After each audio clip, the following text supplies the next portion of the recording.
ఇవాళ ఎన్డీఏ పాలనకు అధికారం ఇచ్చారు. ఇవాళ ఒక్క సంవత్సరంలోనే దేశంలో అన్ని రాష్ట్రాల కంటే ఎక్కువ నిధులు, ఎక్కువ సంక్షేమ పథకాలు వచ్చింది ఆంధ్రప్రదేశ్ రాష్ట్రానికి.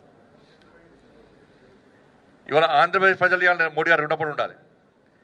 2024-25 సంవత్సరాన్ని పన్నులు పన్నేతర ఆదాయం పేరుతోని 95,500 కోట్ల రూపాయలను ఆంధ్రప్రదేశ్ రాష్ట్రానికి కేటాయించిన ఘనత ఎన్డీఏ ప్రభుత్వాన్ని. ప్రత్యేకంగా 30,334 కోట్ల ఆర్థిక సహాయం ఈ ఆంధ్రప్రదేశ్ రాష్ట్రానికి అందించడం జరిగింది.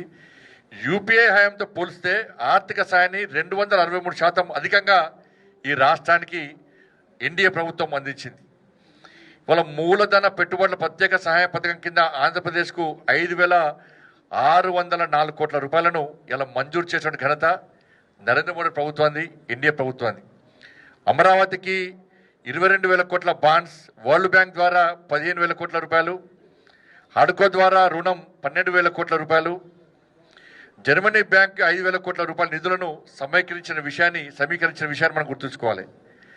మొన్ననే విశాఖపట్నం పర్యటన సందర్భంగా మోడీ గారు దాదాపు 2 లక్షల కోట్ల రూపాయల విలువైనటువంటి అభివృద్ధి పనులను వారి స్వహస్తాలతో శంకుస్థాపన చేసిన విషయాన్ని, ప్రారంభోత్సవాలు చేసిన విషయాన్ని మనందరికీ తెలిసిన విషయమే.